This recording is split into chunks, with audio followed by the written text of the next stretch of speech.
नमस्कार। आज मैं फिर आपके सामने अपराध की एक और घटना लेकर आया हूँ। आज के अपराध की घटना हालिया है, हाल फिलहाल की है। प्रदेश वही अपना उत्तर प्रदेश, जिला लखनऊ। तारीख थी 30 दिसंबर 2024। पुराने शहर में एक थाना है ठाकुरगंज। ठाकुरगंज में एक कॉलोनी है new Haidarganj colony. New Haidarganj colony के ब्राइट कैरियर स्कूल के पास शत्रुघ्न राठौर का मकान है। शत्रुघ्न राठौर को आसपास के और इलाके के लोग अच्छी तरह से जानते हैं, क्योंकि राजाजीपुरम के डी ब्लॉक में पंजाब नेशनल बैंक के पास परदेसिया खस्ते वाले या खस्ते परदेसिया खस्ते के नाम से इनकी खस्ते की एक बड़ी पॉपुलर दुकान है। अचानक उनके घर से किसी बच्ची ने 100 नंबर डायल किया, 112 नंबर सॉरी, और ये कहा कि हम लोगों का दरवाज़ा किसी ने बाहर से बंद कर दिया, हम लोगों के कमरे का दरवाज़ा, और बगल के कमरे में सो रहे मेरे पिताजी की चीख की आवाज़ सुनाई दी। हम लोग बड़ी कोशिश कर रहे हैं, दरवाज़ा खोल नहीं पा रहे हैं। फ़ोन काटने के बाद जो उसने पूछा होगा कि किधर है, कहाँ है, थोड़ा बहुत धीमी धीमी आवाज़ में बता रही थी, जैसे वो चोरी से बता रही हो। उसके फ़ौरन बाद अपने ठीक पड़ोसी में उसकी हम उम्र बच्ची थी, उसको फ़ोन करके बताया कि मेरे घर में लगता है बदमाश आ गए हैं। फ़ौरन तुम भी और आसपास के जो लोग हैं वो गेट के पास आ जाएं और भीतर से दरवाजे के भीतर घुस कर देखें, क्योंकि हम लोगों का दरवाज़ा बाहर से किसी ने उसकी सिटकिनी बंद कर दी है। पड़ोसी 2-3 मिनट में आ गया। उसने मुख्य दरवाजे को खटखटाया, लेकिन कोई आवाज़ नहीं आई। बच्चियों की आवाज़ भीतर से चिल्लाने की आ रही थी, क्योंकि जिस बच्ची ने ये फ़ोन किया था उसकी 3 और छोटी बहनें थीं। तब तक पुलिस भी आ गई। 112 की जो पुलिस आती है, उसने भी आवाज़ लगानी शुरू की और ये कहा कि मैं दरवाज़ा तोड़ने वाला हूँ। भीतर से जो बच्चियाँ थीं वो बता रही थीं कि इधर से जाने का रास्ता है, उधर से जाने का रास्ता है। थोड़ी देर में दरवाजे को तोड़कर पुलिस और सारे पड़ोसी भीतर घुसे। भीतर घुसते ही उन्होंने जो पहला कमरा पड़ा उस पर देखा तो शत्रुघ्न राठौर वो अचेत अवस्था में अपने बिस्तर पर पड़े हुए थे। हिला डुला कर देखा गया तो बिल्कुल शरीर में गर्मी जरूर थी, लेकिन सांस नहीं चल रही थी। उनको फौरन एम्बुलेंस से और ठाकुरगंज पीएचसी पे ले जाया गया, लेकिन डॉक्टरों ने उन्हें मृत घोषित कर दिया। पुलिस आसपास और बच्चियों के कमरे का दरवाज़ा जब सिटकिनी खोली गई, बाहर से बंद थी, तो उसमें 4 बच्चियां और उनकी माँ बदहवास वो बाहर निकली। पुलिस को कुछ भी माजरा समझ में नहीं आ रहा था। पुलिस ने सीसीटीवी खंगालने शुरू किए और साथ साथ उसकी माँ और मृतक दोनों के मोबाइल फोन के सीडीआर भी। कुछ सुराग सीसीटीवी से मिला और कुछ मोबाइल फोन के सीडीआर से। जिस नंबर से सबसे ज़्यादा बात हो रही थी, उस नंबर को जब फिजिकली वेरीफाई किया गया तो वो धर्मेंद्र राठौर का निकला। मृतक का नाम शत्रुघ्न राठौर, और जिससे उसकी पत्नी से जिसकी सबसे अधिक, पत्नी का नाम राखी था, राखी राठौर, और उसकी जिससे सबसे अधिक बात हो रही थी वो था धर्मेंद्र राठौर। पूछने पर लोगों ने बताया कि साहब इसका बहुत आना जाना था यहाँ, और ये इसका दूर दराज का रिश्तेदार भी लगता है। पत्नी से पूछा गया ये किस तरह का रिश्तेदार है, तो उसने ये कहा कि ये मेरे भाई का साला है। टोला पड़ोसियों ने, सबने पुलिस को अलग अलग जब पूछताछ होने लगी तो बताया कि साहब इसका बहुत ज़्यादा आना जाना है, और इसके आने जाने को लेकर ही पत्नी से अनबन थी शत्रुघ्न राठौर की। और कभी कभी वो दिन में दुकान भरी दुकान छोड़कर दिन में भाग के आता था, 10 मिनट रुकता था, फिर चला जाता था। कभी कभी दुकान पर जाता ही नहीं था, नौकरों के भरोसे दुकान छोड़ देता था, लेकिन यहीं रहता था। लेकिन ये बात मोहल्ले को पता थी कि पति पत्नी में इसी धर्मेंद्र राठौर को लेकर कुछ अदावट है। बहरहाल पोस्टमार्टम के लिए लाश को भेजा गया। पोस्टमार्टम रिपोर्ट में cause of death due to strangulation आया। ऐसा लगता था कि बहुत सफाई से उसको मारने की कोशिश की गई है, गला दबाकर, या तो तकिए के ऊपर से गला दबाया गया या फिर किसी सॉफ्ट चीज़ से, रस्सी से नहीं, क्योंकि रस्सी का जो मार्क ऑफ लिगेचर है वो बड़ा स्पष्ट गले में, मतलब जो स्किन में है वो बहुत स्पष्ट वो मार्क ऑफ लिगेचर आ जाता है। तो बहरहाल पुलिस ने सख्ती से पूछताछ शुरू की। उसने बताया कि साहब, धर्मेंद्र और राखी यानी मृतक की पत्नी के बीच जो संबंध हैं वो आसपास के लोगों को पता ही लग गए थे। और ये बताया कि चूंकि मैं रिश्तेदार था तो पिछले 2 सालों से, 2.5 सालों से मेरा ज़्यादा आना जाना हुआ और इसी बीच मेरे उसके संबंध हो गए। और ये वैसे तो ये प्रेम प्रसंग बहुत सालों से चल रहा था, लेकिन इधर 2 सालों से उससे बहुत ही अंतरंग संबंध हो गए और इसी वजह से उसका आना जाना बढ़ गया।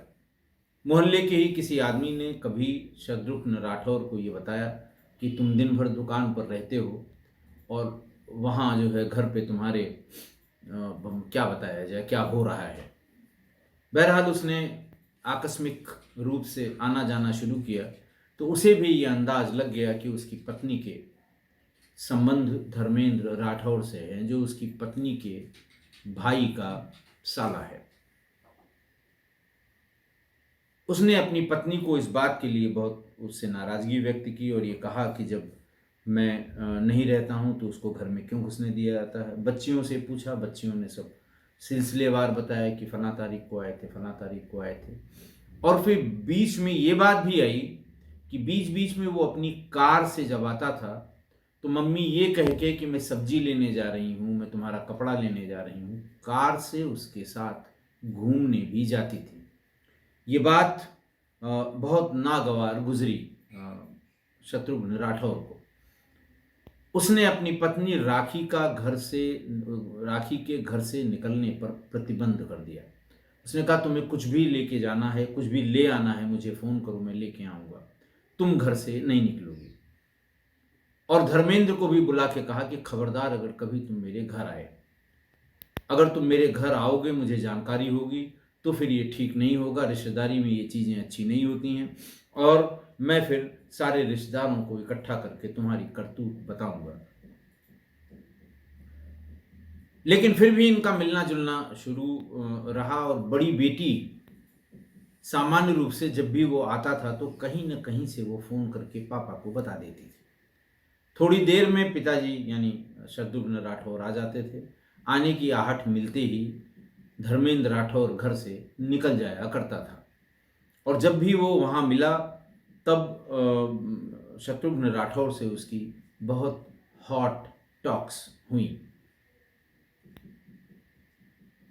जब इतनी पहरेदारी हो गई, इतनी नाराज़गी हो गई, इतनी सख्ती हो गई तो दोनों का मिलना जुलना बंद हो गया। फिर भी शत्रुघ्न राठौर को जब लगने लगा तो ज़्यादातर समय वो दिन में घर पर रहने लगा। बहुत थोड़ी देर के लिए सुबह दुकान का खोलना, शाम को हिसाब किताब कर लेना, नौकरों के भरोसे दुकान को छोड़ दिया। घर में उसके रहने से धर्मेंद्र राठौर और राखी का मिलना जुलना लगभग नगण्य हो गया। जब भी उन्हें मौका मिलता था वो फ़ोन से बात करते थे और फिर ये तय पाया गया कि हम लोगों का मिलना जुलना तब तक नहीं हो सकता है जब तक शत्रुघ्न राठौर को रास्ते से हटा न दिया जाए। सारे ऑप्शंस राखी ने धर्मेंद्र राठौर से पता किए कि रास्ते में आते जाते गोली मार दी जाए, खाने में जहर मिला दिया जाए, या और इस तरह की तमाम जो क्राइम सीरियल्स देखने के बाद दिमाग में आता है किसी के, उस तरह की। लेकिन सब पर राखी की सहमति नहीं थी। उसने ये कहा कि ऐसा किया जाए जो किसी को पता भी न लगे और हमारा काम भी हो जाए। तो ये तय हुआ, तारीख तय हुई 30 दिसंबर को कि बाहर बरामदे में ये लोग रात में वो जलाकर, आग वाग जला के बैठा करते थे। जब ये आएगा, खाना खा लेगा, सोने चला जाएगा, तब तक मैं बाहर बैठे बच्चों के साथ आग में आग तापती रहूंगी, और जब ये सो जाएगा तो मैं भीतर चली जाऊंगी, लेकिन मुख्य दरवाज़ा बंद नहीं करूंगी। मैं जाकर अपने कमरे में सो जाऊंगी और तुम लोग आना, आके हम लोगों के कमरे का दरवाज़ा बंद कर देना और फिर उसको उसका तकिए से गला दबाकर इस तरह से गला दबाओ कि ये पता न लगे कि गला दबा कर मारा गया है। सवेरे हम उठेंगे, हल्ला गुल्ला होगा और फिर ये होगा कि इसकी रात में हार्ट अटैक से मृत्यु हो गई। ये भी डिस्कशन हुआ कि आसपास मोहल्ले में पिछले साल 1.5 साल में कई लोगों की हार्ट अटैक से मृत्यु हुई है कि रात में सोए और सवेरे मृत मिले। राखी का कहना था कि ये बिल्कुल सटीक प्लानिंग है और सवेरे जैसे ही हल्ला गुल्ला होगा, रिश्तेदारों को बुलाया जाएगा और फिर जल्दी से इसका दाह संस्कार भी कर देंगे। एक बार दाह संस्कार हो गया तो फिर हम लोगों पर कोई न शक करेगा और न हम लोगों की मिलने में बाद में कोई दिक्कत होगी।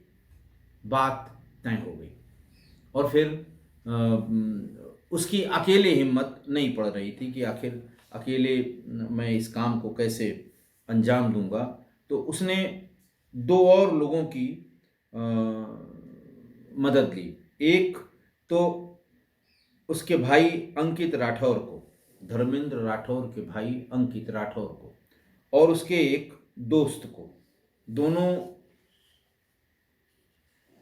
तीनों ने मिलके ये तय किया कि नहीं, हम लोग आराम से इस काम को कर लेंगे और किसी को इसकी खबर भी नहीं होगी। अपनी कार से धर्मेंद्र राठौर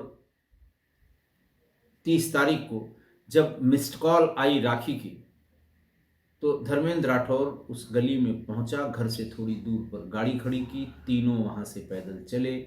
मुख्य दरवाजा भिड़ा हुआ था, बंद नहीं था।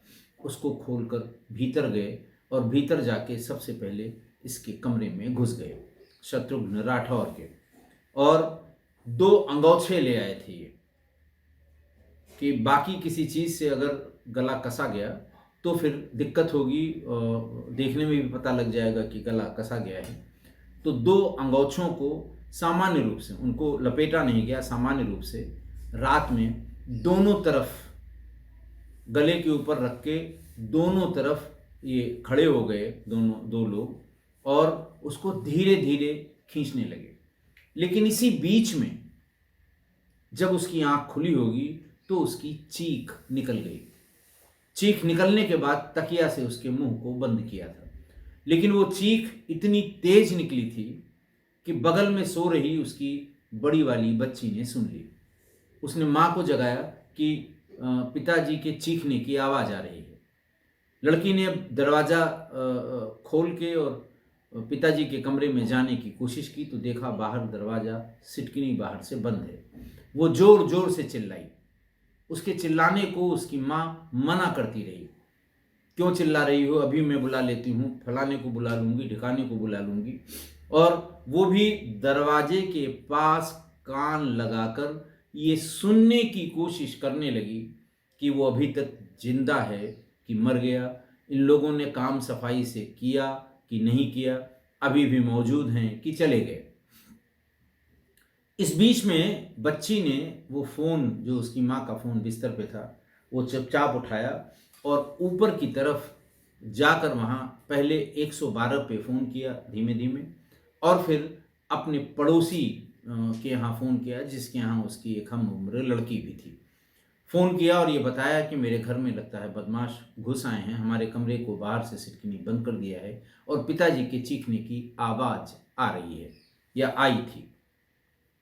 1 मिनट में पड़ोसी पहुंच गया, हल्ला करने लगा और भी पड़ोसी उठ के चले आए और तब तक 112 नंबर की पुलिस भी पहुंच गई। अपना काम करके ये वहां वेट करते रहे कि ऐसा न हो इसकी, बार-बार उन्हें लगता था कि अभी मरा नहीं, अभी मरा नहीं। तो उसको तेजी से दबाव डाल के पूरी तरह से चारों तरफ गर्दन के घुमा के उसे खींच के नहीं कसा उन लोगों ने, क्योंकि ये तय हुआ था, ये पता नहीं लगना चाहिए कि मरा कैसे। तो उसको दबा दबा के वो कोशिश करते रहे और मुंह तकिए से मुंह बंद किए रहे, तकिए से भी बाद में दबाने की कोशिश की। वो बेहोश हो गया तो उनको लगता रहा कि नहीं अभी ये मरा नहीं है। फिर तब तक पड़ोसी की आवाज़ आ गई, फिर बाहर हल्ला गुल्ला हुआ। ये तीनों उसको उसी हालत में छोड़कर छत पर भागे और फिर छत से कूद के तब वहाँ से भाग गए। ये पूरा किस्सा धर्मेंद्र राठौर ने बताया पुलिस को। फिर अभी उसका दोस्त नहीं पकड़ा गया है, राखी पकड़ गई, राखी का भाई पकड़ गया और वो तीसरा जो राखी पकड़ गई, राखी का भाई पकड़ा गया और अंकित धर्मेंद्र राठौर का भाई अंकित राठौर, क्योंकि वो तो उसकी बहन थी और उसका दोस्त फरार है। धर्मेंद्र और उसका भाई दोनों पकड़े गए और उन्होंने पुलिस हिरासत में ये सारी बातें, पुलिस की कड़ी पूछताछ में ये सारी बातें बता दी। फिलहाल पत्नी, उसके भाई, दोनों भाइयों को पुलिस ने जेल भेज दिया।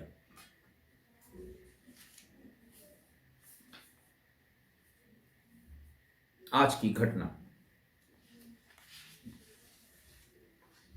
अवैध प्रेम संबंधों ने एक और निरीह की जान ले ली। जैसा आपने सुना कि शत्रुघ्न का कोई लेना देना नहीं था, लेकिन वो जान से मारा गया, जान से उसकी जान चली गई।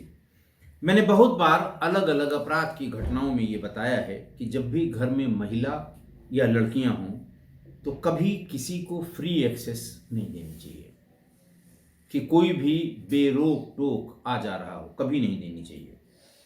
चाहे वो कोई भी हो, रिश्तेदार हो, दोस्त हो, फ्रीक्वेंट विजिटर हो जैसे, या रूटीन विजिटर हो जैसे ट्यूशन पढ़ाने वाले या घर का कामकाज करने वाले, या इस तरह का कोई जो जल्दी जल्दी जिसका आना जाना होता हो, इसको कभी फ्री एक्सेस घर में नहीं देनी चाहिए।